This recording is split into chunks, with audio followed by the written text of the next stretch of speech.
Hi and welcome to this Blueberry Markets video update with me, John Kibler, head currency analyst. In this video we're going to go through the week ahead analysis. We're going to highlight some of the news upcoming this week as well as some charts of interest. So you can see there's not as much news or high impact news as last week, which means that we'll probably see the market move back from this sort of risk off environment that we've seen and see maybe a little bit more risk on coming into play. Now that will obviously be determined by the headline risk at the moment, which has been largely dominated by the banking sector and the banking sector in the US mainly. Now the Federal Reserve did say that they will support the banking sector, so there should be a little bit of calmness to the market surrounding that information. However, the yen has been the dominant currency at the moment, which is telling us that the risk off environment is there. Now when we do see low high impact news weeks, we can often see a little bit of relief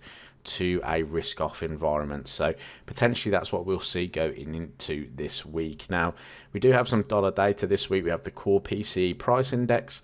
This is forecast to come in lower than previous, from 0.6% down to the 0.4%, so that could be a inflationary measure for the Federal Reserve, who will potentially see this as a sort of positive to bring in that inflation rate down. If we go onto the strength meter this week, we can see that the yen is the dominant currency, and the fact that we've moved now from the +1 to the +5 in that reversal zone, but just showing us that it is the stronger currency now, and that is the reflection of the current market condition.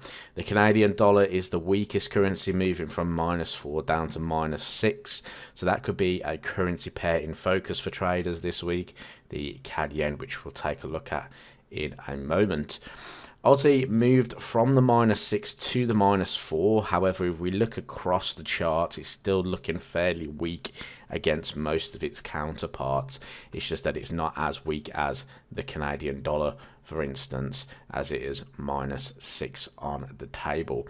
So Aussie starting to show a little bit of sign of life. However, I still think that it could remain weak. We saw also Euro drop a little bit on the weakness scale, dropping from that 3 to a 0, but pretty neutral there across the currencies. I really like to focus on the ones that are at the extremes. So you've got the yen, for instance, against the Canadian dollar, so we'll take a look at that currency pair in this video. Going on to the US dollar index, we talked about the US dollar index towards the end of the week. The reason being is because we've come back into this weekly demand zone. Price came into it and rejected it on the daily time frame. We then followed that up with a bullish day on Friday.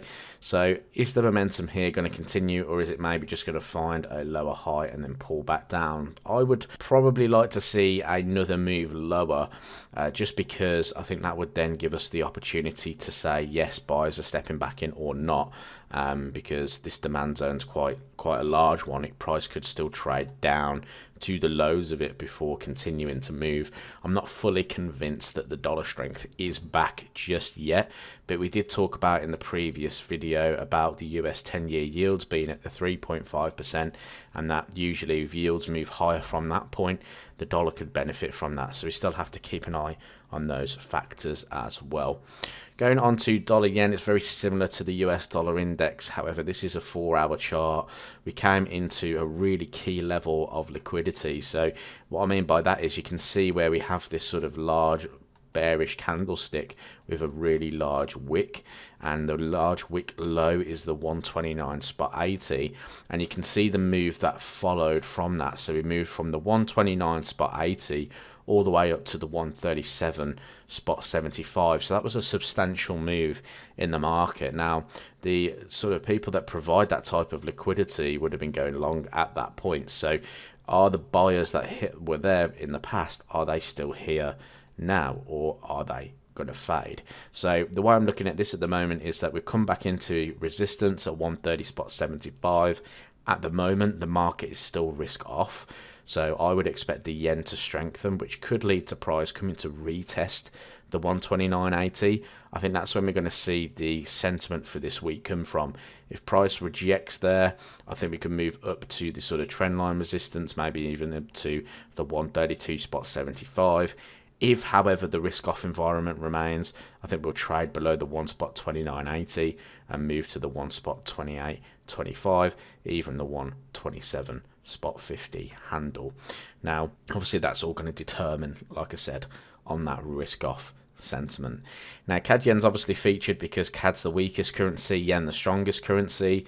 We have come into an area of resistance. We've been talking about looking for those potential prices of CAD yen to fall for the past few weeks.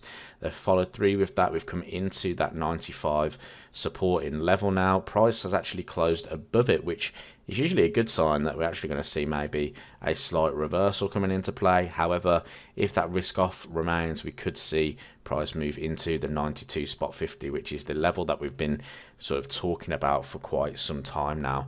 I would like to see price trade even lower to that point. If we get to that point, we could see maybe a little bit of a relief to the overall downward sort of trend that's forming here on CAD yen. Same really with Aussie yen, very similar pairs at the moment, apart from the Aussie yen has actually continued to close below previous lows. We came through the key area 88 spot 50, we've retested it, price dropped even lower, and we're looking at potentially seeing the 85 spot 75. Reason being is because we're very close to that price anyway. The only thing I would say is if I was just to grab a rectangle tool, you can see we actually have come up into a zone here, into these previous highs, so maybe the 85 spot 75 might not be tested. Again, it's going to depend on the risk off scenario, and if we get a risk off scenario, we could trade to the 85 spot 75 or even the 83 spot 75, which are these previous highs. If that doesn't continue and we get a break back within this trend line support, then maybe price will move a little bit higher back towards the 90 spot 50. But I think at the moment, with that risk off, the safest sort of analysis would suggest that the price could continue to the downside. Thanks for watching this video update. I hope you enjoyed it. If you really did, leave this video a thumbs up.